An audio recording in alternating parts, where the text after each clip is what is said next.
probably wondering what the hell's going on. You're probably questioning everything that's happening. Welcome to Metal Waifu. I'm Nick. I'm Alexis. It's a white boy summer today. It's a pasty pale prince and princess type of summer. Chet Hanks did nothing wrong. Dear God. Yeah, no, he's an idiot. Anywho, we decided this might me showing my legs gonna be a weird thing. Don't mind it. Don't look. He's showing that knee. Show that knee. Where that ankle, boy? That's on our OnlyFans in the future. Reference. You get full feet, nothing else. That's money. Dear God. No show feet. Already starting off like a train wreck, much like beach episodes. And so that is what we're talking about today, is that me and Alexis have curated a selection, a list of various beach episodes from various animes that I had seen, she had seen, and culminate them together so that we can riff, discuss, and ultimately question why we still watch anime. Yeah. Because there is quite a bit, and there's some general themes over them and all that stuff. But, oh my God. I'm busy blocking out the haters. R.I.P. Vine. Does anyone know what happened to that kid? He's dead. I hope not. No, I'd be sad. God, I hope not. That would bring this mood down very much. Yeah, so we picked out 5. Anything you want to add before we get into the... Yeah, I'm taking these. Oh, God. Oh, God. It's we're in Florida, right? It's hot. His world is yellow and my world is blue. My world is sweat. That is what my world is right now. Anything you want to add before we get into the first episode that we want to talk about? So I guess the only thing is if you're new to anime for, whatever reason by this point, I mean, there's still plenty of people who might be. Yeah. The beach episode is a typical trope that you will see across many genres. It does not matter how crazy or serious the anime may be. There usually will be a beach episode snuck in there somehow. Mm-hmm. And they always just... Some sus things tend to be included. Oh, my God. Your ship may... set sail during this episode. Who knows? Some weird character development tends to happen. Me mateys, ship these hoes. I want them shipped together. Yar.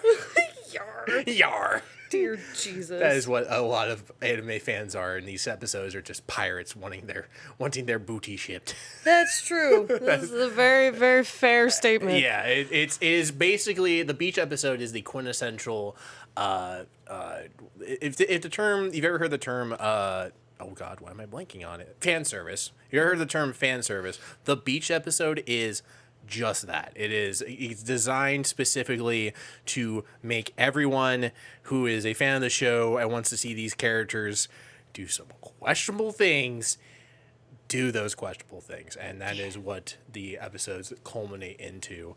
And they're non sequiturs. They're 9 times out of 10 not pertinent to the plot whatsoever. It's just some random shit. Oh my God, it's so random. But we figured we'd start off with a lighter episode at first. I think we want to start. Well, actually, what do you have at the top of the list? I think I just put them down in the order I pulled them when I sent them to you. Yeah. So I know what the first one is at that point, which is the... So we should start with Pokemon. Pokemon. We're getting some more general animes here. We're not gonna go into like some deep cuts or like the hot things. We're gonna talk about some more lighter fare. And Pokemon is a particular one because it is infamous. Yeah. Is an infamous episode. This is season 1, episode 18, called Beauty and the Beach. Yeah. And if you find the episode like we did, the parts that were particularly addressing... they were not taken over into English, which is why it'll suddenly cut and be Japanese. Yeah, no subtitles. Yeah. It was banned to be put in America like that. So. Yeah, the second episode from Pokemon to be banned. Was it the second? Yeah, because the other one was the Porygon episode. Oh, that's right. Yeah, everyone got seizures. That's right. I forgot about that. Yeah. That was in season 1. Oh, I guess it would have been it was season original. 1. Season 1's a wild season because it still had like when you think of Pokemon, it is very family friendly. It is for the kids, even though there's a lot of adults who are still very into Pokemon, and they're cute, and I like my Pokemon stuff here and there. But there are some people who are very into Pokemon, and it's kind of aggressive. But the first season of Pokemon has some sus stuff in it, like. This episode came out in 1997. Yeah, I was 4. You were 1. Yeah, we were chittens. Because it was July, so yeah, I was only shortly turned 1. Well, so when did it move over to America? Like 99 or something like that? Because I think that's what ended up happening was that like because we didn't get Pokemon until later. So I was probably around the age where this was like big. I don't remember seeing like the American version of this episode, but I think my earliest memory of Pokemon that was like some questionable stuff was there was a Hot Springs episode. Yeah, and Misty shows up and almost like my tiny boy brain's just like. The thing is with this particular with this like episode we're actually talking about, I do remember it only because I remember the part when Brock told Misty, "Wow, it's so weird to see you look like a girl," or whatever. What did he says? Weird statement. Because she's in a crop top and tiny shorts the entire time. Yeah. The entire time. When does she not look like a girl? I think Brock might be fronting. him and Ash might be like, hey. How you doing? I mean, we could talk about how all of the issues with Brock being a character in a children's show, just his existence in general. Thirst incarnate.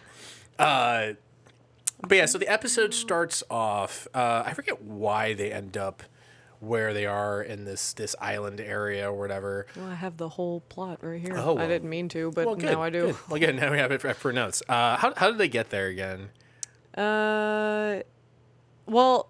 I don't know if it really explains like why they're there, but they're in Porta Vista. Yeah.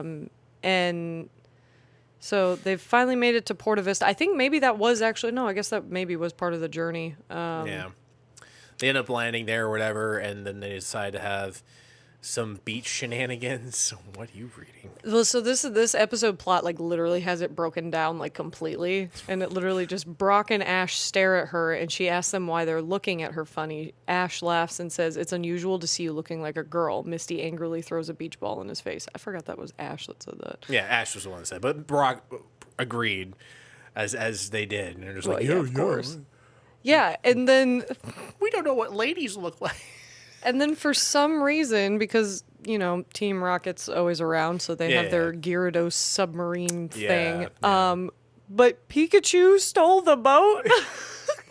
Oh, that's right. He steals this old man's boat for no fucking... And they're going so fast. Pikachu just goes Grand Theft Auto Vice City, and he's just like, Pika, Pika, mother. I'm like, what? Because literally everybody on the boat, they're like, where'd you get this boat? And they're like, well... Brock got the boat. No, Ash got the boat. And Ash is like, well, I was just following Pikachu. And Pikachu's just like... Pika, Pika. And this is when Pikachu is thick, too. Oh, blast. He a scrumptious little thing. Thick little boy. Just a thick and just like want to squeeze him and just all his little pudginess comes out and just like, yeah, he's cute. He's cute. But it's also the season, it's his first season, so he's also very like rambunctious because like those first few episodes, him and Ash are like, butting heads and everything. So it kind of makes sense in this character, but I didn't think Grand Theft was like in his repertoire. Right? Like just to go and just be like, I'm going to go joyride this submarine. To which then it runs into the Gyarados, which crashes, but then they crash into a dock. To which then they find out the boat's owned by this old dude. And he starts off already just freaking sus. Oh, yeah. He comes up to Misty, and he's like, hey, you were in my boat or whatever. And he's just like, oh, you remind me of my granddaughter. And I'm like, bruh, how... That was translated? That was like a common thing, though. I feel like you always heard old people saying is that you remind me of my grandchild. But the way he said it, bro. Well, yes, of course. The way I've heard like it's like the old ladies who are kind of like abridging on dementia, and they're just like, and you're like they're trying to remember their things, whatever. It's cute and sad and all that kind of stuff. This dude was just like. my granddaughter. Oh my. I'm like, it was that level. I'm literally in bed watching the show. I'm just like, Oh he no. blushes and all that shit. I'm Oh, like, yeah, that's true. like, I oh did do that. God. So they decide to try and help this old man out paying his stuff because they feel bad. Yeah, Even they though need I'd to be like, well, they have to pay for all the damages. all the damages too. They help him out at his restaurant, and they start serving food. But then there is an old.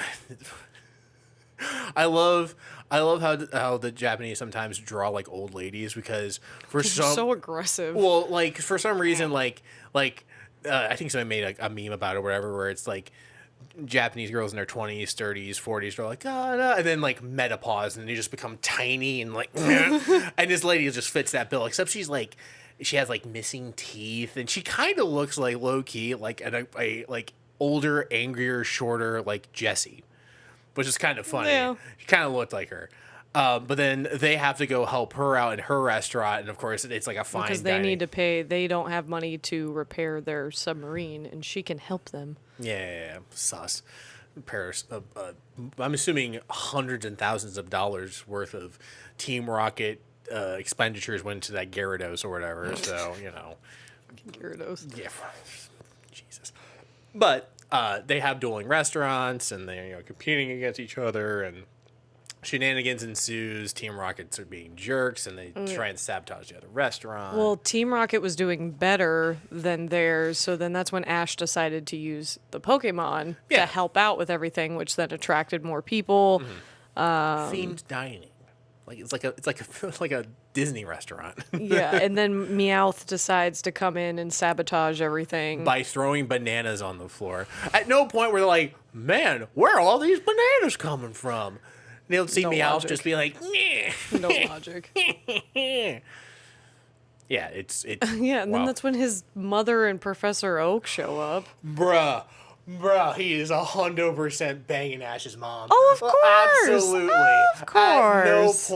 At no point in that episode, like it's already like a theory, but that episode was just like, no, you 100%. Especially when she's in that One Piece, bruh.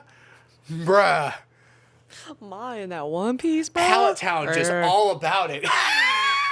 Pallet Town was like, yo, what's up, Ketchup? She... Ketchup? Is that a bit aggressive? I'm just imagining if any of my neighbors overheard that. They're like, ketchup? Are they? Ketchup? He's asking for ketchup?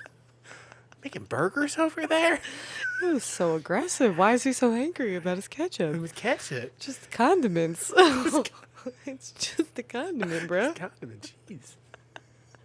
That was a bit aggressive. Anywho. Dear God. Yeah, no, so Ash, Oak, together. Professor Oak and Ash's mom come along and they're on vacation or something like that or whatever.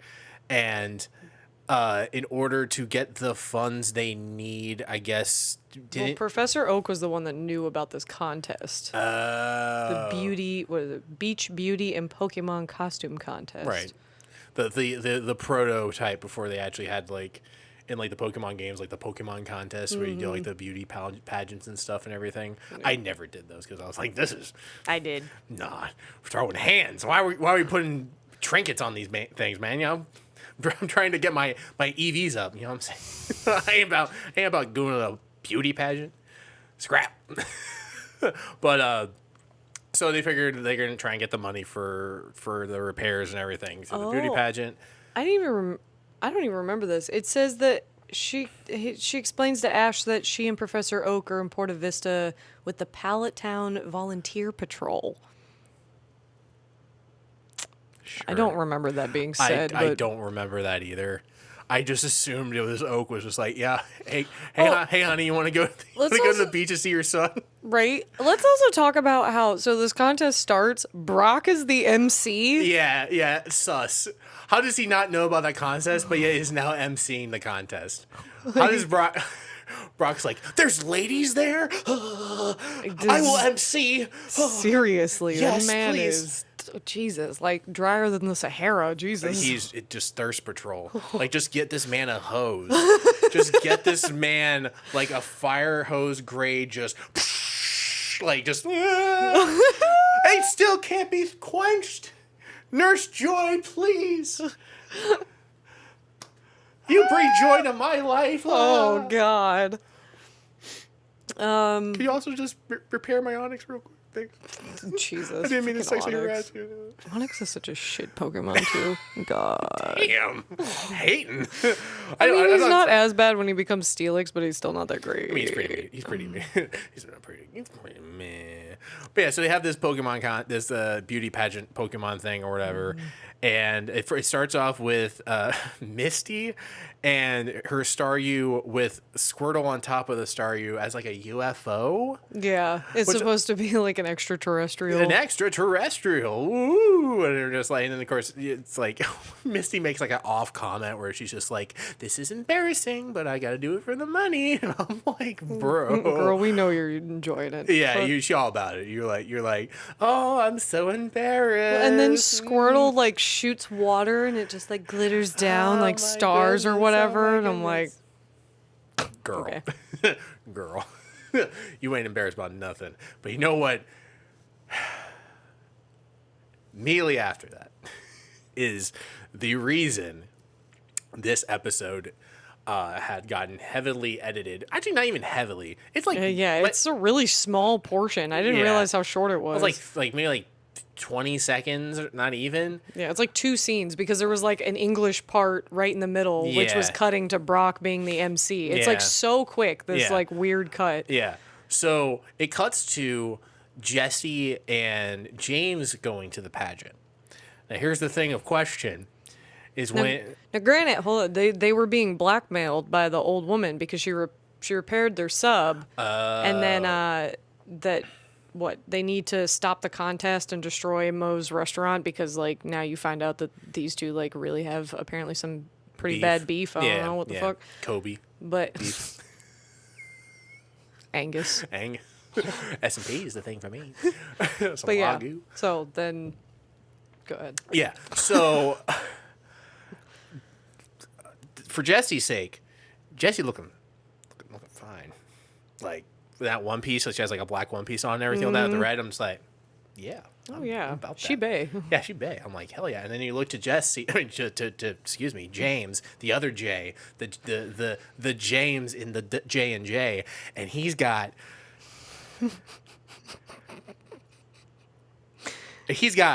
some. He's succulent. Just succulent. Oh. He's got boobs.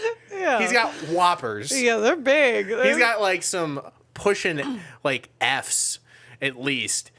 And in the episode when he's showing them off, he's like, oh no. Oh no, what'd you do? No, I don't Are know. you pulling it up? No. I was trying to see if like somebody explained what they were talking about when like because there's no translation. There's no translation for it. I just wanted to look at it. Yeah, it said you got an advertisement, get wrecked. So he's got some... apparently they're inflatable breasts. They don't look like they look like somehow he went and got a breast augmentation real quick and was like... It's sus. Like, it's sus. Him over there just... Yeah, just...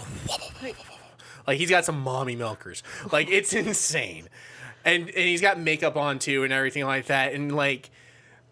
You know what? Here's the thing. I think I'm glad they took out that part of the episode because I think there'd be a lot of kids questioning a lot of things. Because if they see James coming out talking the way he do, looking the way he be, because he's already kind of androgynous, he comes out like that. That man's gay. Oh. We all know. That man gay. When he's with either Jesse's got him on lock, like just the arms reach friend zone, and he's just...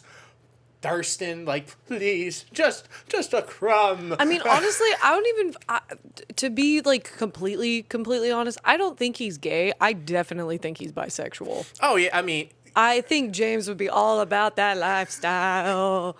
He'd be just swanging. I'm every woman. It's all... That man would be on that rope just swinging like Tarzan. Boy. Going, that's how he crosses the fence. He crosses the fence. Meow, that's right. You bisexual weirdo. Get me on that rope. Can we just talk about, just for a second, why is Meowth from New York? Why is Pikachu played by Ryan Reynolds? Can we just... That's kind of great, though. It's genius. Marketing, genius. So good. I still wish it was Danny DeVito, but, like, they were angling it. They were angling people to, like, make Danny DeVito Pikachu. God, I know. Oh, it'd been great. Just... I'm a Pikachu. Pikachu! Oh, dear Jesus. He recreates the scene, but he's the Pikachu, like CGI model. He's coming out of the couch oiled up, but he's the Pikachu. Oh, God. Yeah, so, like, it's, like, 20 seconds of, like, Jesse's, like, fat knockers, just, like, in the shots and everything like that, and they do the booty pageant or whatever, and that's basically about it. They have, like, a traditional, like, ending or whatever, where they fight with the submarine Gyarados that got rebuilt because they're trying to sabotage the whole thing, and, of course, they defeat them with some semblance of causing the Gyarados to explode. The funny part about that, though, was everyone was like, "There's a Gyarados!" And Ash has to be the one that goes, "No, it's not. It's a fake. Clearly, the thing has wheels and shit." I know. I'm like, yo, what? Cataracts? Does everyone in this area have, like, bad eyesight? Like, you can clearly tell it's a vehicle. Bruh. And so, like, the thing blows up, and they fly off and fly away, and, you know, whatever. That's about it. That's about it. It's a traditional, like, any Pokemon episode, except for Ash's mom wins the beauty pageant, right? Like, she has the trophy and everything, whatever, and everything like that. Oh, yeah. Yeah. Whoever was the guy who came up with the shot of Ash and the crew walking away, and it's, perfect. Like, just in line with Ash's mom's butt, just cheeks in the shot.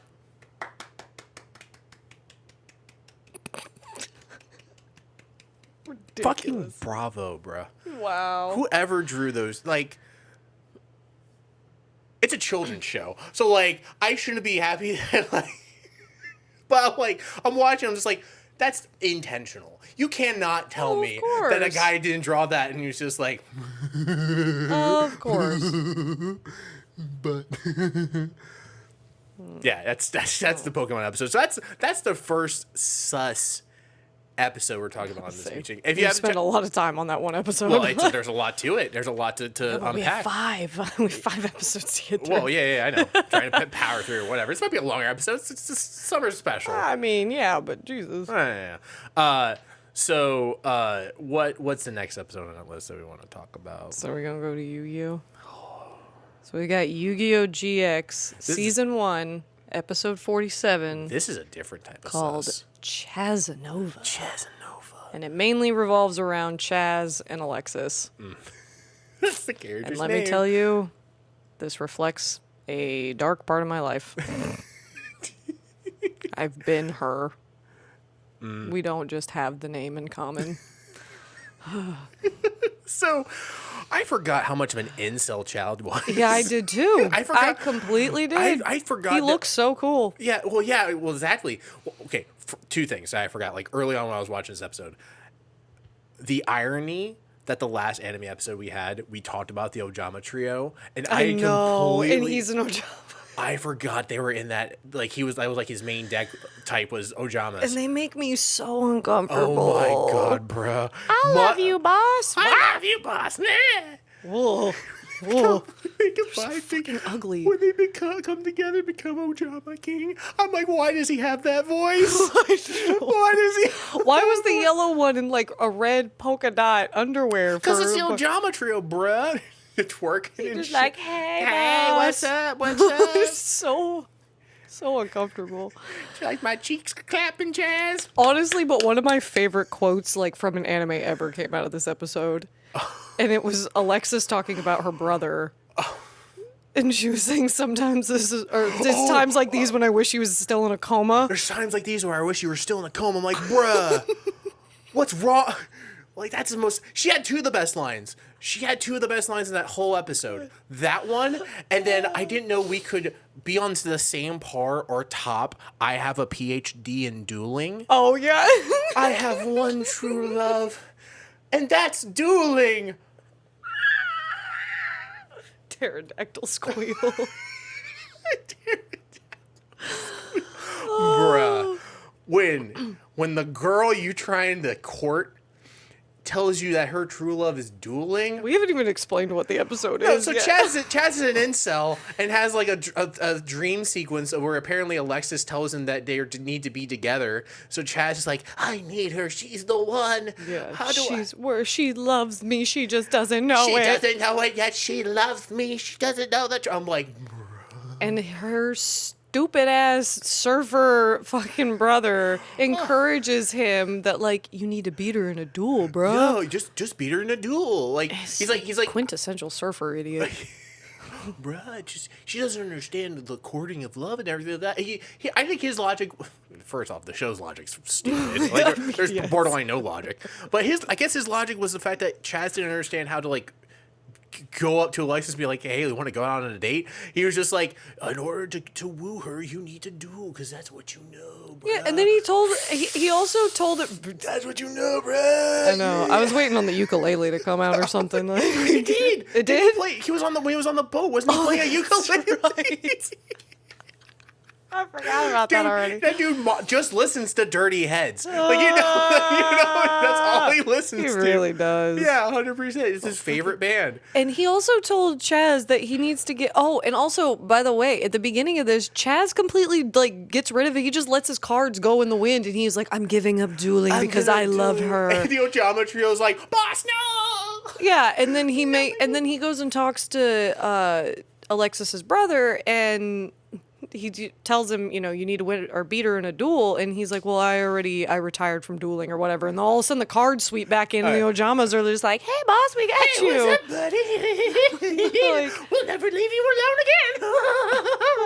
again. And also her brother told Chaz that he needed to have love cards. That literally didn't happen. No, he just played Ojama cards. They're not love cards. They're just like nothing. Sus cards. I was expecting some like real sus shit to happen because he was gonna add like some random card in there, and he'd be like, The sus thing was him. Every time he played a card, he just like have like a self like imagination of like, oh, when I play this card, it's like I'm giving her my love letter. oh god, yeah. And then he takes it, or like he took his card away from her, or he took a card away from her, and like that whole Dude, it was like this is the love letter from I just gave this to you, and now you gave me one. And I'm like, what the fuck, bro? Yeah, no, this is what I love. Here's the one thing that I think I love talking about in general with like Yu-Gi-Oh, like in the way the episodes are structured, is the Chaos. It's chaos. The plot doesn't matter because most of the show is about the match that happens. Yeah. And so like, but even then, when the match happens, when I was watching it, I was trying to at least like pay somewhat attention to what the cards did, because either one, the cards are made up and don't actually exist in the game, or two, they do exist and they play them completely wrong. I know. Well, and it's crazy because, like, I'm watching this man, like, put out some strats with some Ojamas, and literally, I will never put them in my deck because they are garbage. They're not good. They're the not show, the fact that they even have a character that, like, has a deck revolved around Ojamas says everything. Yeah. They're garbage. Trash. And so is Chaz. Chaz is Trash. Chaz is trash. The amount of times this man said, she loves me, she just doesn't know it yet, triggered a part of my just fight or flight mode that I did not enjoy. I was like, I've been there, and he's saying Alexis, and so I'm like, I've been here. I need to leave. Get me out. When I was watching the episode, I was just like, every time he said Alexis, I'm like, I bet you Alexis is having a terrible time with us right now. I was. It was terrible. I was taken to dark places. I'm just saying, have you ever, however, been tried to be wooed by playing a duel? Has a man come up to you and said, "Lady, it's time to duel." It's time to do. Gives you your own personalized duel, so he can whip that shit out. Like No. some fine Chianti with your dueling. I can definitely say that I have not tried, or it has not been tried on me, thank God, because I'd just be like... Either that man's game is on God, like he eats either like chutzpah and can pull it off, or it's I'm calling the cops. If you're going to try to woo me with a Yu-Gi-Oh deck, that shit better be on lock, bro. It better be like a grand. Man, that deck better make me feel some sort of way. Or no. He just like shows up and he just has like original full set, like first edition like Legend of Blue Eyes, like in like a because like some like card sets you see them like in the frames or whatever, like the original like sheets. Like there's ones for like Pokemon, like the first set of Pokemon and everything. If dude shows up and it's just like Legend of Blue Eyes, even then, I don't know. Harpies? I don't even play with Blue Eyes now. Surprisingly, I don't know why I don't. Well, I don't even know if it's good. No, it is still. You can actually make a really like crazy good Blue Eyes deck. The problem is if anybody watching is on Duel Links, you probably experience the same thing. Is when a new combo set of cards comes out, everybody's fucking deck is that. Well, and yeah. I hate it. Well, yeah, it's net That's why I do not play player versus player. Don't ever try to get me to do it. I do not give. Oh my god. Oh, okay. So you play. Okay. All right. I was trying to figure out. This is like just like because you mentioned about playing Duel Links. So I'm like, do you have like some like because Yu-Gi-Oh nowadays is basically just like, all right, turn one. Activate this. Hold on. I can kill you. All right, good game. Good game. Yeah, that's good. Good game. Good game. Yeah. You're just sitting there. Yeah, you're just sitting there watching your opponent. I haven't even drawn. It's basically it happens in Magic and other games too. It's basically just watching your opponent jerk off in front of you. Pretty much. It's like, and it happens like on Duel Links when you get these. Because man, I've got like my very specific. Like one of my favorite decks is my Vampire deck. I love it. It can be an ultimate crusher, or I can get a really bad shuffle, and like it's just playing against me. But these fucking cards, these like now we've got all of like synchros, XYZs, all of these different freaking summons, and like these combos. There's people who just annihilate me. They'll get me like 5,000-6,000 life points in one hit in one turn, and I'm like, I haven't even drawn my first fucking card. Like, that's what Yu-Gi-Oh is. You have to play like I know there's like the whole thing of like hand traps or whatever, but I don't even know if hand traps are a thing anymore. nah. Or even if they still like that's how much about it. I watch people like when we were able to go to the card shops, I'd watch people play decks and I'm like, so explain to me what's going on, and they explain to me, I'm like, that's Jesus Christ. And I'm like, There's literally people who their like entire deck revolves around them putting everything into the graveyard and then being able to pull it all out. Yeah. I'm like, and now traps can be monsters. Like there's more of them that now they'll just sit there and rotate out of your trap zone into your freaking monster zone, and then like, oh, it pops in the graveyard. Oh, well, now I can draw 2 out of the graveyard into here, and like I've literally decked out so many people because they've got those dumbass decks, and it just rotates and rotates.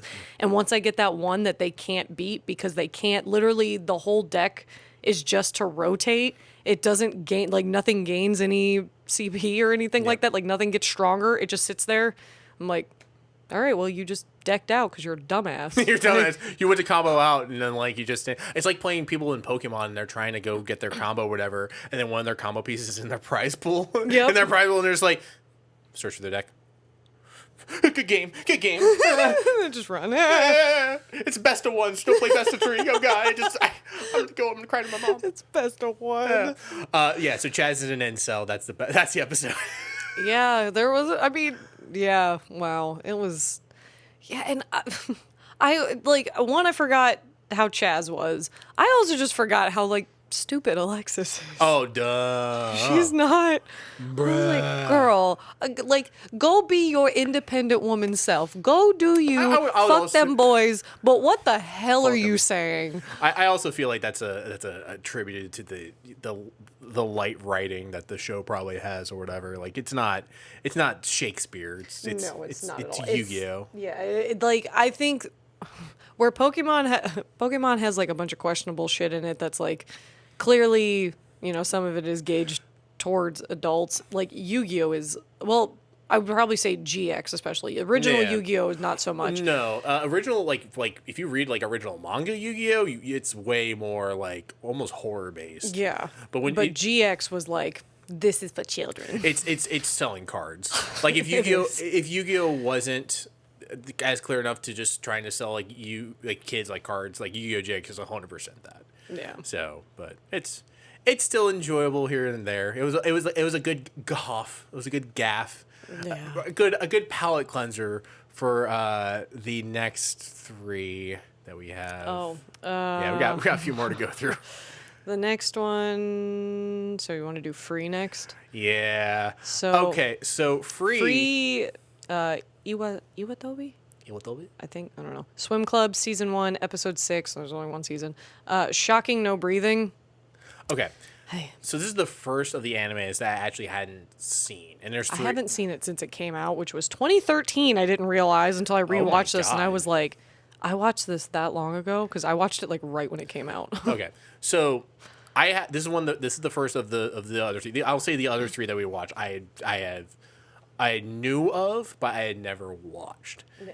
And Free, when I watched it, Alexis already informed me, and we talked about this a little bit on Yuri on Ice, that Free is definitely on the sus end of the Yeah. yaoi People. shows and everything. Yeah, like it's not, they don't want it to be that. They want it to be, which it has just a lot of like wholesome undertones of like, this is a team that's like going through stuff, and their team members have hardships and like getting over, not being the best or trying to be the best or like all of these different things. But then there's just some things. And I like the other part of, if you just look at the show itself, yeah, there's a couple things in there. It is then the fans that have just like in this episode when he's about to give him mouth to mouth. Oh, I knew that was bait. I knew that was bait. Don't you even try me, bruh. Literally like every fucking girl just was like, Yeah, no, 100%. So, like, the episode starts off, one of the characters is out in the middle of the ocean trying to go, is it boogie boarding? Was where it's like the little board or whatever? he's practicing. Yeah. Like he's trying to get better at swimming. So he's out there with like the little board, the little swim board, paddle board thing.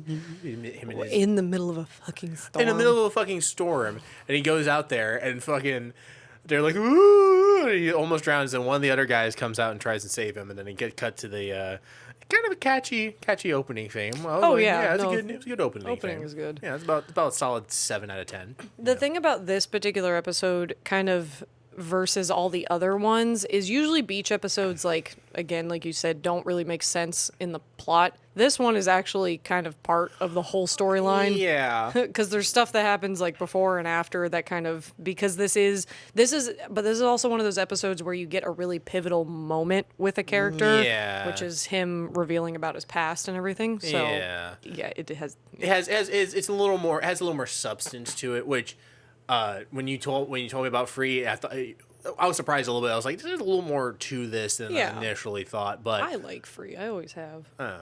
I just don't like the fans. Okay. Well, yeah, because like, so the cuts to the opening theme, and then the two guys are out of the ocean, and then the other two guys realize that they had gone out, and they're both intense, sharing like the same cot or whatever, and they're like being all cute and like, laying on each other. I'm just like, yep, sure.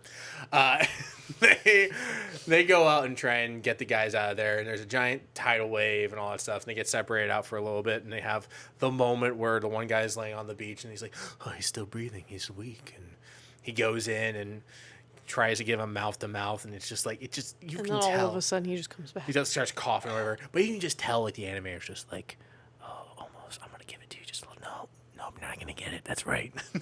just a little. No, you don't get to see him. Just give him basic mouth to mouth resuscitation. You don't, you'll lose your minds over that shit.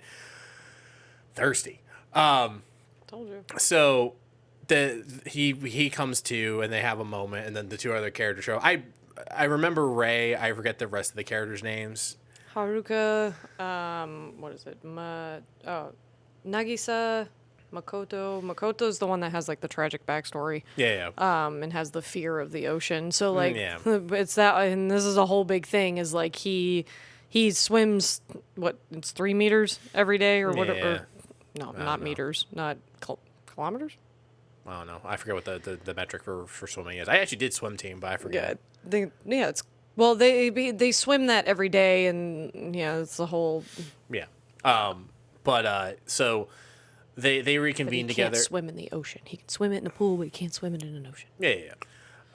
But they go out. They're on an island or whatever, because I guess the tide took them off to the side or whatever. This island. Yeah, or they're like whatever. right across from where their stuff is. Yeah. So they could swim over to it, but because of the storm and everything like that, they had to take shelter in this weird abandoned, like, was it like mall or something like that? No, it's it was like a spa. Yeah, it was a, what did they call it? The something house. So Shinjuku, not Shinjuku House. That's something else. No, I know. So they find like a spa or whatever, but that's like not open anymore because it's on an island that's been deserted. And there's some like spooky vibe and all that kind of stuff and everything, but it's mostly just for laughs and gaffs and all that. And then they start playing like, You go check in the creepy fridge. you go check in the creepy picture. They're like, Why there's a do I smoke have coming. to? Why do I have to do it? And they open it up and there's nothing in it. Well, nothing really happens besides like they start playing like a dice game where they have their names on a dice, and it's like basically truth or dare, but with They the put die. Rye's name on 3 sides. Yeah, because I was like, why? Because you're Rye. Why? Guess you're right. What's the most embarrassing thing? Oh, well, fucking one homeboy gets his name on there. It's like, well, have you ever been in love before? What was the first time you were in love or something like that or whatever? And he's like, I remember this one time I like went walking somewhere or something like that, and he came upon When this... Haruka talks about the fucking waterfall. Yeah, he talks about the waterfall, and they're just like, that's not waterfall. Oh my god, it's like oh no, it's like the lady. You ever seen the video of the lady who's in love with a Ferris wheel? Oh god, yes, I have seen that video. I love the oil and the coldness. Man, She starts, man. bruh. He looking at that waterfall like, how you doing?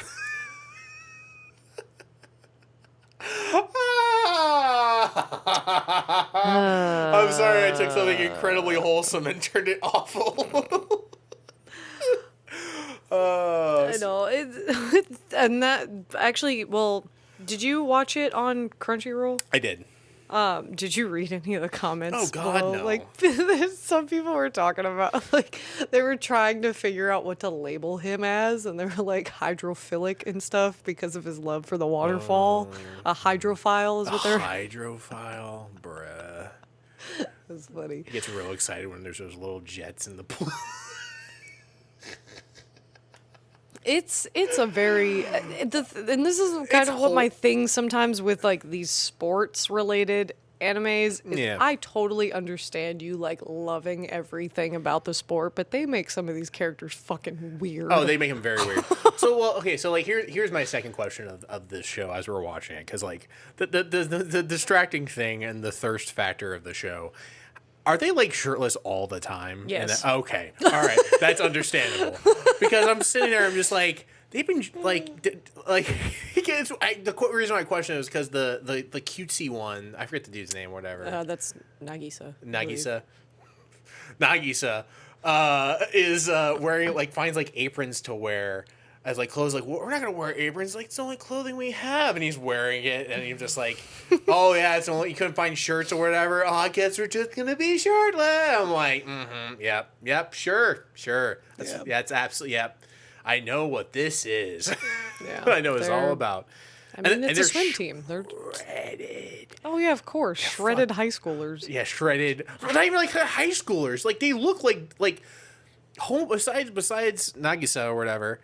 Like he looks like somewhat childish. They all look like just dudes. Like, I know, they all it was look like they were like at we least were in high 21. school. Well, that's the thing. That's that like trope. What was that? God, what anime is it that has like the fucking kid who's like 13 and just like jacked? And then they have this like cute tiny little girl, but she's like 400 years old or something. And you're just like, what? Sure, it's not just Jujutsu Kaisen because they have those characters like that. I mean, There's a panda, bruh. Yeah, it's and then they have like the storm goes away and there's stars and like look at the stars like oh look they're making up constellations. They're like that's not real. And then fucking at one point not Makoto but his not Ray, the other guy, not Nagisa. Haruka's looking at Makoto or whatever, and he's like, he's smiling. Oh, and it's just like, oh yeah. So the the whole big point of this entire fucking episode is for Makoto to tell you his childhood story about the fisherman that he like absolutely adored as a child, and they were out on their boat. And it ended up capsizing, and everybody drowned. And they were 3 kilometers away from shore. That should be what it is. And he says, he's like, we swim 3 kilometers every single day, like that, basically insinuating that somebody could have saved them. Like it could have been as easy as swimming out there. Which don't swim to a capsizing boat. Let me tell you during a a typhoon or something like that or whatever is when it happened. I'm like, like you're not. No. Like I get what you're getting at. That like and it fucked him up. That you know he can't be near the ocean. He can't swim in the ocean. He could swim with the swim team because he still loves the water, but he just the ocean. Like, dude, you were. 7 years old or whatever, 7 or 8 Get or something over like it. that. Like, no, I don't mean that, but like, get over it. What were you gonna do? Like, bitch, get over it. It's happened. It's done. He's dead. He was old anyways. Screw it. But he bought me whatever he bought him. He bought him something like cute or whatever. The old man. Got him something. Oh, goldfish. He got him goldfish. Yeah. I couldn't even save the goldfish. And he was like, even though I fed the goldfish, it still died. I'm like, yeah, they're goldfish. They have like fucking a lifespan of like 5 minutes. You're lucky they didn't die on the way back to your house. Like just a single shake, and they're just like, boop, boop. Fucking dead. Just reminds me of Finding Nemo with the girl. Fishes! They're all just staring. And then it just turns upside down. Or it's in the picture or whatever. There's just a dead fish. Dead fish. Adorable. Yep. So that's the wholesome one, I guess, out of the group of episodes. You got the incel one. You got we got 2 what the fuck ones. All right, you need to explain to me your Orin Host Club. Yeah, okay, so this one's got a lot. Yeah, okay, first off, what the fuck is the point of the club? Okay, so I would love us to actually like talk about Oron because I would love to know your reaction to a lot of things. There's only one season.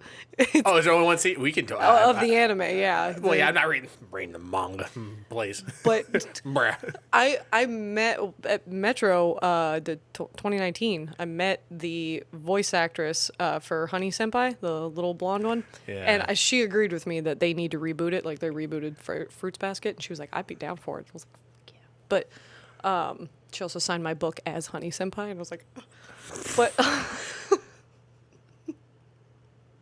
Jesus fuck. Sorry, fangirl moment. Well, here's the thing. So like during my stint out of anime, I remember multiple groups of girls that would dress up as these characters, as the whole group. Kiss, kiss.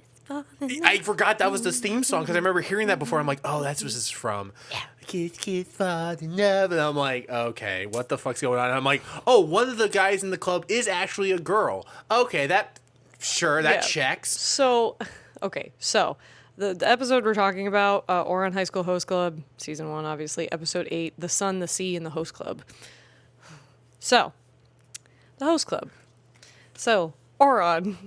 Oron is a school for children of rich, famous individuals, just people that got money. This is where their spoiled brats all go to school. Yeah. So they have the host club because, every school has clubs, and why not, they're rich and bougie and have a bunch of money to blow. Like, let's do a host club that they do, like, extravagant themes. I mean, like, extravagant just everything. And they're all, like, the princes of the school. Obviously, Tamaki being the, like, number one prince in the school. He's so beautiful, so amazing.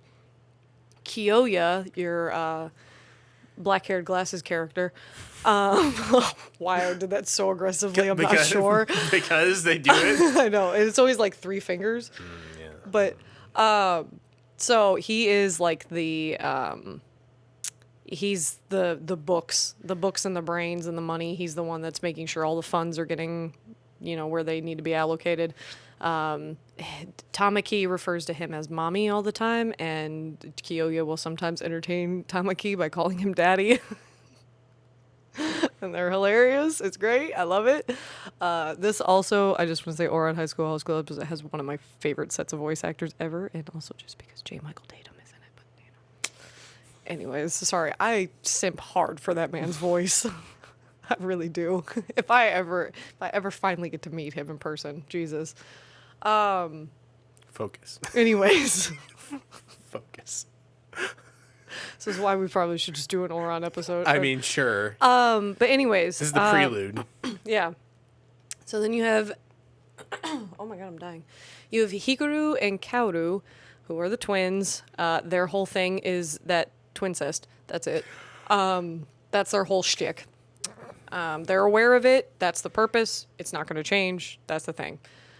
Mori Senpai and Honey Senpai. Honey Senpai is a senior. Just letting you know, he's the oldest in the group. He's the little lolly boy. He's the oldest in the group. He is extremely good at martial arts. Him and Mori Senpai have been together for years and years and years. They're both really great at martial arts. That's their whole shtick. And that's where, like, when all of a sudden all of the shellfish end up on the beach and Kiyoya is saying that, they're repaying him for that. It's because they attacked him and Honey Senpai whooped all of their asses. Like, viciously whooped all of them. So that's supposed to be his thing, is he's super cute, but he's super deadly. And they all have some sort of tragic-ass backstory or, like, sad parent or something. So that's, like, the underlying tone of the club, is that they're a bunch of rich kids that nobody's really looking after, so they're just kind of doing whatever they want. And then Haruhi is a peasant.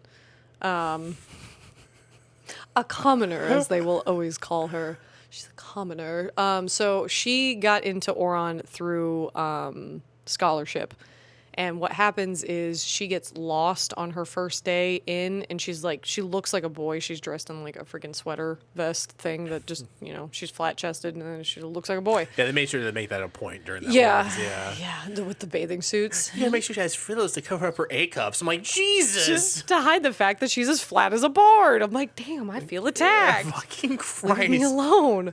But her first day in, she gets lost, ends up in the music room, which is where they have the club, and she ends up breaking a vase in there. And so now she's in debt to the club. She's in debt to Kiyoya. Kiyoya is keeping track of it, which is also when you hear later in the bedroom scene when he talks about all of those bouquets were this and this, so the total debt is this. That's what he keeps adding on to, and that's the only reason that she's in the club, is to pay back that debt. Okay. Because Because she's a commoner, and commoners, we all feel the need to pay back the money that we break, I guess. so, There's some wild shit that they say about, like, people who are poor. So basically, the whole point of the club in the high school is basically, Do fuck all. we got money. Yeah. We gotta do shit with the money. What the fuck? No. That's literally the whole point. Like, they do treat it like a traditional, like, host club where all of the girls from the school come in and they get their time sitting with each host and they request certain hosts. Obviously, the girls that are so in love with like the feminine cutesy thing, they'll go to Honey and they'll bring Honey all of his cakes and sweets because he loves sweets. There's a whole episode about him getting a cavity. Oh my God. Tragic. Like, it's great. I love this. I love it so much. Oh, it's my everything. So this episode though was supposed to be like a legitimate vacation idea. And of course they talk in the whole beginning like, do you really think a commoner like Haruhi would have a passport? Because, you know, poor people don't go on vacation. Yeah.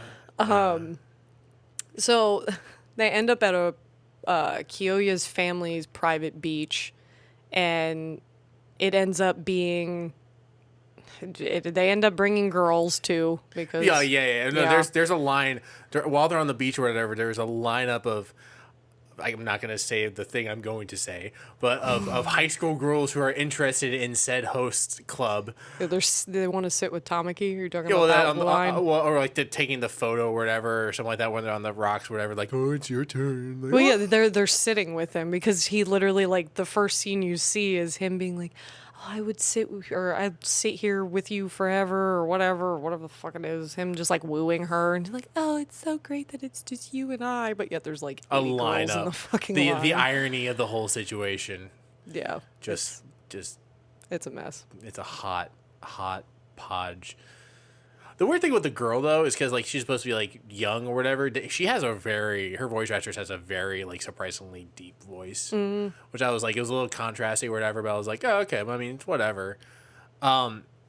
Yeah, when Homeboy gets real chivalry, like real like milady head ass after he gets in the fight with the two like fuck boys. Oh yeah, so that's the thing. There's some girls up on a rock. Yeah, like later on, Her Haruhi and Honey have been like catching shellfish, which Kyoya's army brought in a shit ton of shellfish for Honey, and then like girls are up on the rock, and then some two local dudes just come a Dateline NBC special is about to happen. Serious. like Dateline NBC. Yeah, so two girls are just minding their own Law business. and Order Special Victims Unit. Oh yeah, bruh. I mean, it was on though. He's like, you want to party with two locals, and I'm like, pretty sure they're in high school and you are not. But yeah, so Haruhi, of course, which this is like her whole thing throughout the entire episode. Well, throughout the entire show is like she's not like other women. She's not like the other girls. Because like they're used to these like cutesy, you know, I need a man to do everything for me, rich girls, and then you've got this like independent young woman who can do shit. I don't know what that is. Yeah, like they literally don't. So she goes up to defend the girls, and of course the guys turn. The guys think that she's also a guy and yeet her off the rock. Yay! But then of course her like fucking dude who's simping for her and everything, Tamaki, comes up to her. He's like, "You're a girl. Why would you do that? You get you against two boys. Boys, you lady. You have vagine. You can't do the thing." I do not know how this thing works.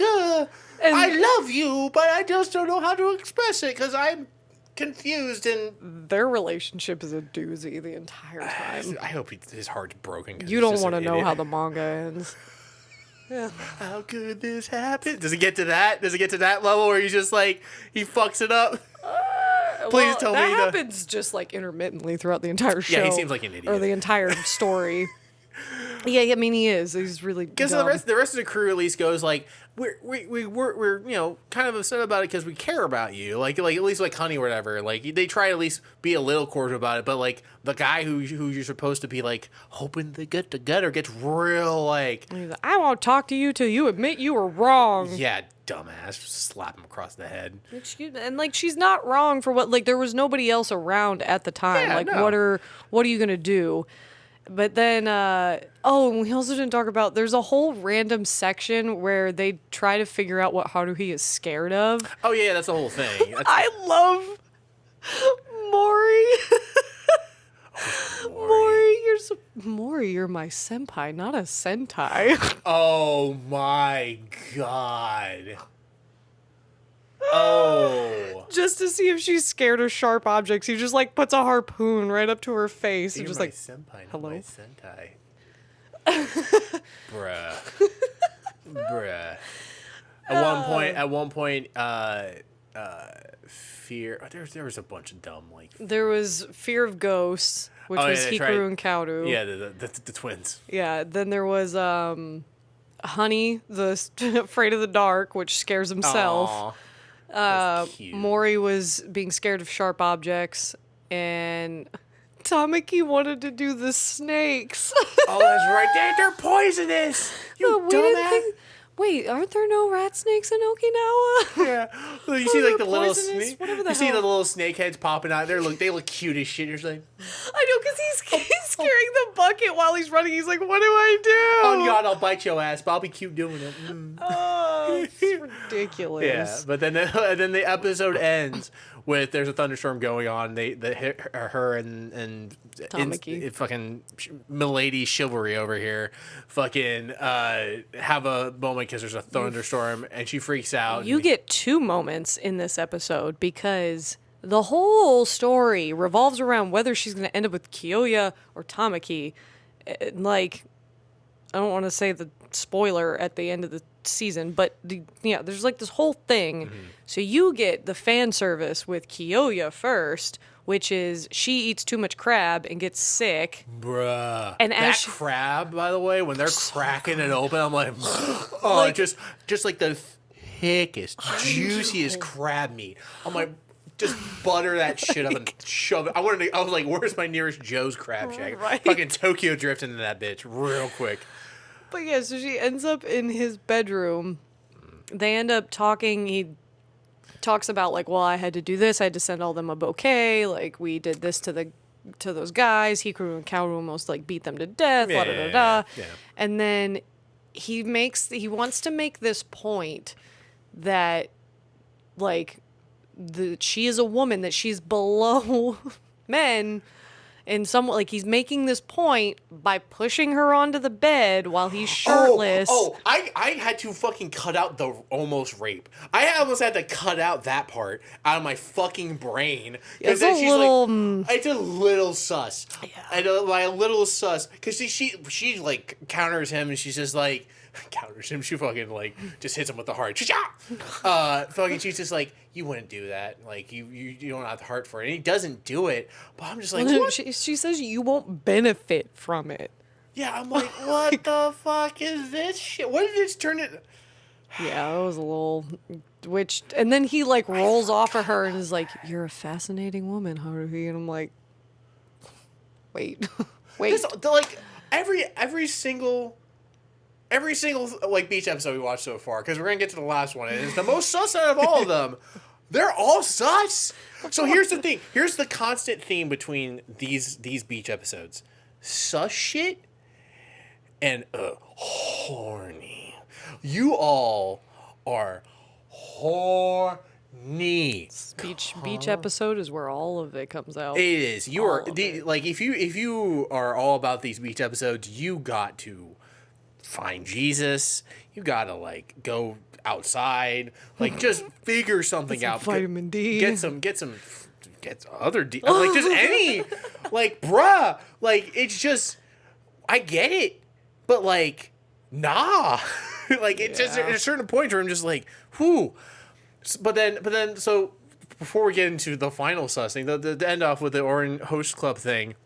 Another horny thing It's so good. is she has a fear of thunderstorms, and so she hides. She goes into the closet, and Makoto helps her out. Tamaki. Tamaki, Just combined animes real quick. I don't know, man. It's just the What not Owen Wilson. Not Owen Wilson goes and helps her out. What business do you have in a wardrobe? What business do you have in a wardrobe? Come on. Somebody put a comment that was like, "What business do you have in a wardrobe?" Me, Narnia, here I come. That's a comedy writer right there. That's a guy who works for SNL. It's just like, I got it right here. But he manages to get her out of the closet. during the storm and like comforts her or whatever. It's a sweet so moment. cute. So cute. You've been waiting all season for Oh it. my god. And then OMG, the most embarrassing thing happens to help her It's so good. to help her deal with it. The guys go to find where they are and they go into the room to check on them, whatever. He has her blindfolded and her ears plugged up so that she doesn't see nor hear the thunderstorm going on. And They're in a dark room alone. and she's like, "Oh, it's working. It's really helping." And all the guys are just like, "Are you doing some S&M shit, bruh?" We didn't know the boss was into S&M. We knew the boss was into S&M, and it's just like, what? No, wacky kawinky ding. And of course, she thinks now he's into like S&M stuff and everything, and so she's mad about it. So now they're back to like, whatever. Y'all need to like be more realistic with your choice of dudes, like guys. Like I just want to tell you, like. Tamaki goes through some wild shit. y'all just like, oh, it's gonna be my dream boys, and all of them just like, nah, man, they're not real. Stop. Thirsty. Kiss, kiss,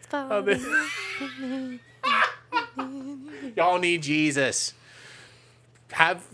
Be realistic with your lives. You should probably hold that statement off because we got one more to talk about. And it is. God. You need to explain to me. You need to explain to me High School of the Dead and how you. Did you know it didn't have subtitles? Oh, the one I sent you. Yeah, that was by accident. Wait, did you not go and find a subtitled one? You didn't go and find a subtitled one. Oh. I almost texted you. I was like, hey, do you have a subtitled one? Why did you? I was like, you know what? I'm going to see if she had found a subtitled one. Because I couldn't. I tried. I did. I found it on YouTube. Where? I went on Hulu because Hulu has High School of the Dead on there. Subbed and dubbed, but they don't have this episode. So I was like, well, shit. I feel like they started taking it down because I remember watching it from some major company, and then I couldn't find that. But well, first off, here's the first in Metal Waifu history. This is the first hentai we're talking about. Secondly, softcore. It's not a hentai. Alexis. It isn't. Alexis. There's no sex. Here's hold on, though. Hold on. There's no girl. So I'm watching this with no subtitles. I can't believe you watched it with no- I was just like, I'm gonna wing it. I wouldn't even scroll down to the comments to see if somebody had did a translation oh no! through. I didn't know you would do that. And it was a wild time. Because I'm just sitting here just trying to figure out what the fuck's going on. Because I thought it would be just way I'm more. going to pull up the plot summary. That way I can make sure that I keep this as accurate as possible since you didn't fucking look up a damn... Because I noticed that and I was like, oh shit. Well, no, Nick probably just went and looked for one. And I was like... I did and I couldn't find it. I'm an idiot. Oh boy, alright. Well... It's so funny. I thought it was... So... Alright. So, what we're talking about, by the way, is High School of the Dead. This is the OVA that comes out after the first season, which was really exciting for all fans of the show because it was when they also announced that season 2 would be on the way, and then obviously some really tragic stuff happened. So, yeah. but the episode's called Drifters of the Dead. And, so... For those who don't know High School of the Dead, I do not recommend it if you are under the age of 18. I am going to say that first and foremost. Because the whole show, honestly, if you take out all the fan service, it is a dope show. Oh, sure. It sounds like a cool concept. It's so cool. I'm such a sucker for zombie things. It's really cool. So it's all about, the whole, just a brief synopsis is it's a bunch of high schoolers, a zombie outbreak happens while they're at school, and all of these, this unlikely group of students plus the teachers, or one teacher, two teachers, I can't remember. I think it's one. This just unlikely group all end up together and having to try and survive. You've got the really nerdy dude that kind of ends up being the one that teaches them how to use all the weapons. He's the one that like knows. Yeah. I just remembered what he's doing in the OVA, and I just fucked my brain up. Oh my god. So the whole okay, so we get into this which From what it sounds like for the show, because I haven't watched it, it sounds like anime Walking Dead, except it takes place in high school, because there's also discussion in the show where they also have to deal with inner turmoil with the characters and with other groups and everything like that, and that's what kind of like Walking Dead does and deals with and everything. yeah, And like most and of the it zombie comes stuff. across like you end up with some other humans or living people, like, and there's some crazy shit that happens. Yeah. You end up back with like one character's her parents and stuff. Like you end up with all it gets wild in some areas, but its big thing is it revolves all around this fan service, which is it's a lot. If you don't want to feel objectified, some like secondhand objectification, like I wouldn't watch it either. I mean, it's a lot. It really is. Even for like, and especially if you go in with zero knowledge that is what you're going to get, you are going to be shook. Yeah, you're great. Yeah, I wouldn't just understand that if the beach episode is any indication of how the show is, but I'm sure the beach episode is more gratuitous. Yeah, this is the one thing I will say. This OVA is taking it to the extreme. Yeah. Like a lot of those things that happen, like you get a grandiose deal of fan service, but this one definitely was like anything that they thought the fans, or probably they read like through forums and were like, the fans want to see these two ship together and put these two together and put these two. They did it.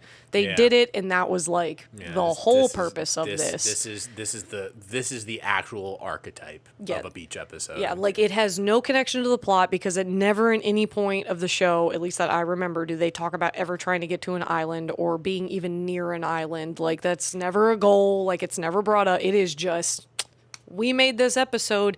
Here you go. We're gonna literally thrust it in your face.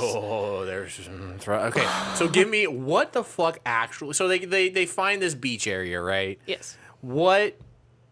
They have like some camping going on. They're chilling. They get some bathing suits. Yeah. They all have like Triple H size boobs. There's so many titties. Just except for like the one who's clearly like a child. Is like, she's literally a child. I think she's like 10 or whatever, or something like that. And then there's like the cute male protagonist boy, and then fucking chubby like nerdy incel dude. He's the one that taught them all how to use weapons, how to use guns and stuff. He knows how to use some other things. Yeah, so oh god. All right. So we teased him enough. So what happens? So they end up the guys, the girls all make the guys get all the food and everything. Like that's what they're supposed to. Like the girls, they thrust it on them as like that's supposed to be your responsibility. Like we aren't supposed to do anything. So they go and do that, and then they're cooking all of the fish, and they end up what the hell is? Is there something in the fish? Yeah. Well, hold on. Okay. Hold on. I have. Because like as they're doing like the hunting stuff, or whatever, the girls are having like this montage of them like sunbathing and doing girly stuff. Best equivalent is that if Dead or Alive beach volleyball. Oh, keep going. If Dead or Alive beach volleyballs like mini games and stuff were like animated and like even more extremed, like even more gratuitous, this is what this OVA is kind of like. This is what this beach episode is kind of to start off with that stuff. So you're already kind of like, okay, I kind of get where they're going with. Yeah. So while they're cooking the fish, some of them start to feel dizzy, and it was because Shizuka realizes that the dry leaves they use for the fire is hydrangea, which is a plant that has intoxicating properties, which induces hallucinations. Hallucinogenics. Okay, so that's what I was trying to figure. I thought they did some ritual by accident or something like that, but I just ate some. It was literally supposed to be like something that may realistically happen. So I put together that they were starting to hallucinate and everything. They were hallucinating other characters, either characters I hadn't seen before. Specifically one. So the one that is with the pink-haired girl, that's her mom. I kind of somewhat put that together because they weren't making out. Yeah, that's her mom. Comforting. But still, oh my God. So here's a little easier. So it's soon the entire game, except for Takashi and Saeko, which are the main male character, and the purple hair girl. Right. They seem like they're not hallucinating. They kind of run away. He's hallucinating. Don't you fucking lie to me, bro. Even. So Rei, Shizuka, and Saya, they all attempt to seduce Takashi to have sex with him, while Kota, who's the chubby dude, he's running around yelling about a revolution. That's what he's doing. Bruh. He's just running around. It's just dumb. So then Takashi is saved by an apparently unaffected Saeko, with whom he escapes. Meanwhile, Shizuka imagines Saya as Rika Minami. God damn, there's fucking screen caps in here. Oh, bruh. Oh my God. So, yeah, Rei is the one with the blonde ponytail. Saya imagines Shizuka as her mother. Saya proceeds to strip Shizuka of her top, leaving a topless Shizuka covering her bare breasts and blushing. And then so Saeko and Takashi run into the woods, and I guess now they're suddenly feeling like the effects of it. And Saeko, believe it or not, so this is the funny part, I've always shipped those two. A lot of people will ship Rei and Takashi. Those are like the two that it's always like they're fighting against one another like the entire fucking season for his attention. So they decided because Rei and Takashi in the actual season get some fan service of themselves, so they took Saeko and ran with it. So they start making out in the woods, and it's making out. They bang. Oh, it's well, like when I say hentai, like softcore, like I the know. angles. It's because I forgot about like him taking her top off, and I was like, well, it's that boob. underneath. It's the way that the like Japanese hentai is drawn, especially from like bottom up, where it's it's 100% drawn. Nothing to the imagination. Like you like it's just a piece of string. And and like just like string. I can't tell what's going on. Yeah, you just can't. You're like I can almost see the entire flower. I can see everything. But you just like you the censorship. You can't show everything. I love the like clever way that as he's taking her top off, that he still manages to keep like her nipple in the middle of his hand, so you never see her nipple, but like she no longer has a top on. Yeah. Bruh. Like those funny. And then it gives you just this angle where it's just like their legs, and then just like some huffing and puffing, and then it's like, all right, now we're gonna go to the other things that are happening. Yeah, and then it's the morning after. The girls are making out. Bro. I kind of actually forgot about the whole like them hallucinating each other and then them making out. Like I forgot which, if I remember correctly, the one that she. Are you asking me how do I forget that? It's so aggressive. It's been that came out a little while ago, so I had watched it when it came out. When did it come out? It came out in 2000. Well, 2011. 2011? Yes. Jesus. Yeah. It's not badly animated for 20. Oh, I didn't know this. Yeah. Oh, if you want to read it in the manga, it's volume 7. Or I don't know. It says it was released with volume 7. I don't know if this is actually in volume 7. Maybe it is. Who knows? Yeah. No, so it cuts to the morning after. It's so good. It cuts to the morning after. Stupid. And everyone's starting to come to, and they realize that they've been hallucinating other people, but they've really just been like getting it on with each other. Which one of them's a teacher, by the way.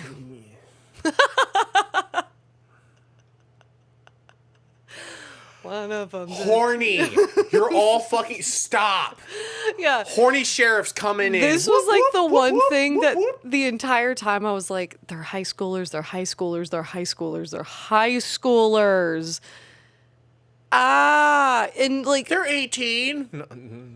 none of them have a diploma on their hands, so no. No, questionable. Sus. This is sus. But yeah, so it says when the episode cuts to morning, naked Saya wakes up with her face in Shizuka's boobs. Immediately, Saya sits up on Shizuka's crotch, covering her boobs and mumbling to herself in terror. She hears squeaky sounds and looks to see Kota humping a broomstick, yelling "More" and "Revolution." That's what was happening. I thought he was imagining banging one of the girls. That's why. Oh, okay. No, he was just having a revolution. Okay. All right. He just having That's good. That's good. I'm glad. So- I'm glad he wasn't just like yelling out trying to bang one of the other characters and it just becoming incredibly weird. Yeah. I mean, it's so weird. Well, see, yeah, and here's the thing. So when Saya still is like weird. looking around, she sees Rei and Saeko. They're making out like butt ass naked, and they're moaning Takashi's name. So they're both imagining that each other is him. The main character? Yes, those two girls that are making out I think that would be they're like- making out with I Takashi would the be whole like, time. Bro, your pecs are huge. What the fuck? Bro, you got some big ass pecs. We'll make out. It's us. Oopsie doopsie.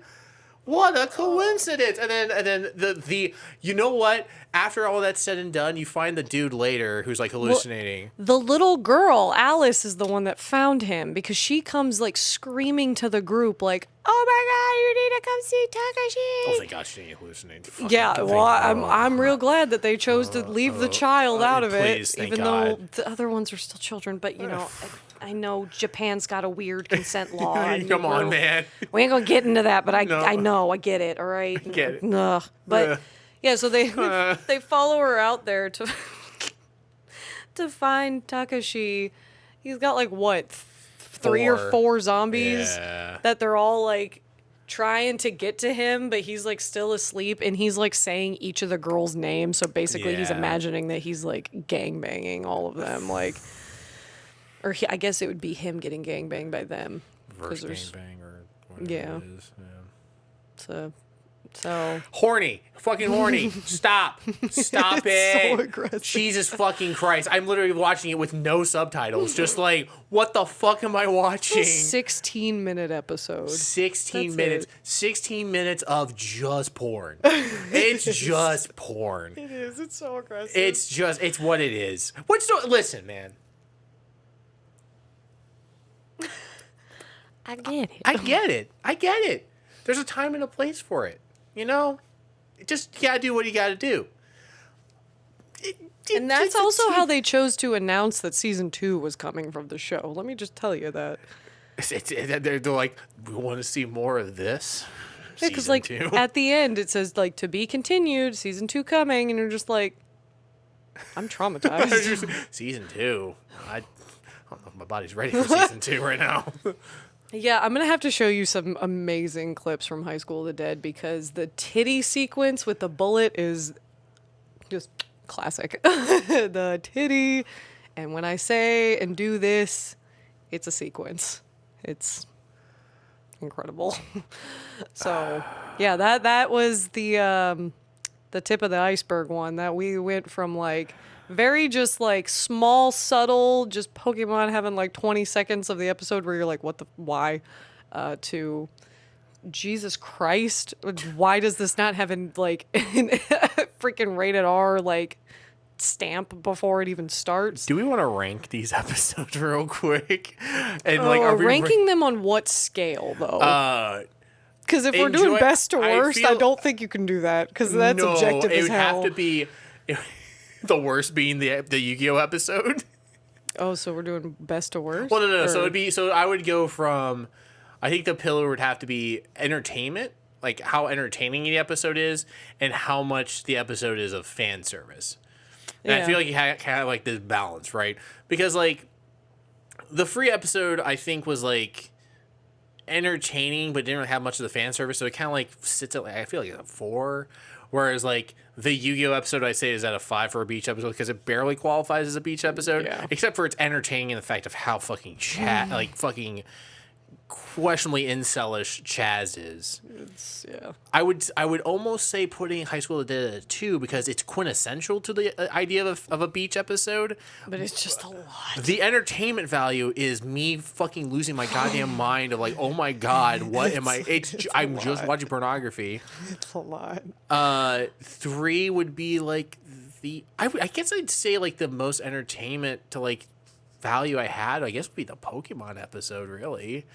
Like I think you would reverse it. I think your Orin would be your number 1. Yeah, probably. Yeah, I love the. I want. We should do an episode on Orin Host Club just so I can have some semblance of understanding it, just not being like boyfriend fantasy. Is basically what. Yeah, that's. You'll get a lot better understanding, and especially towards the end of the season, the Tamaki is like a completely different character. So yeah, I might. Whatever. We'll save that in the back pocket or whatever. But yeah.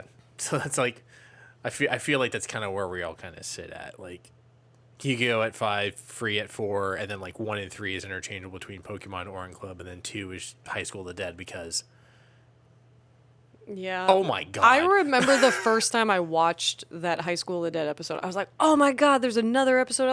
Because we were all waiting for season 2. We were all so desperate to know what was going on. We're like, "Yeah, we're gonna get something that just like holds us over." And I got to the end of that and I was like, "The fuck." I don't know if I want to be holdover anymore. Yeah, I was like, I gotta go to bed now. Yeah, like.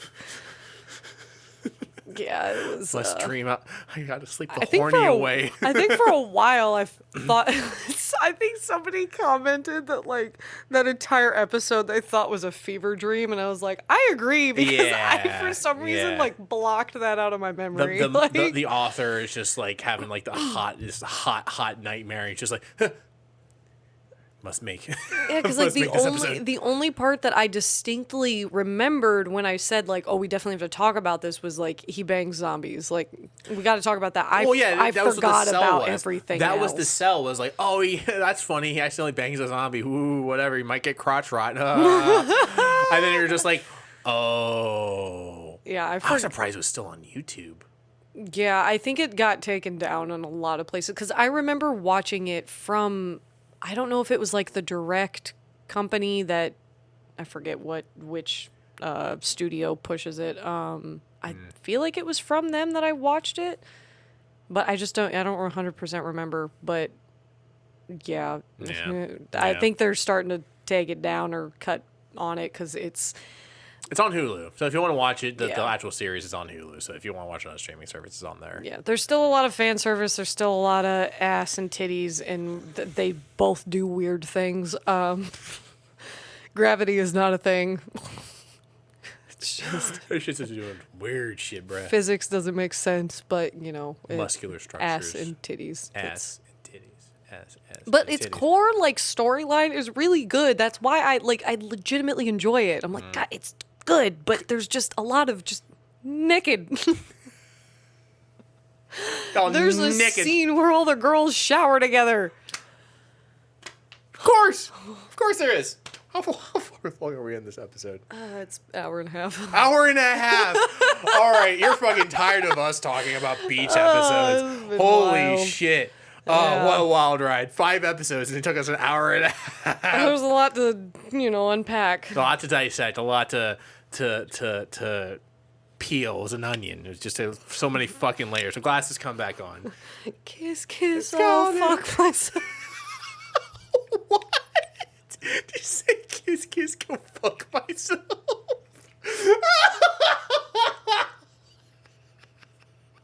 It was actually supposed to be like kiss, kiss, fuck my life. Oh, But fuck, well.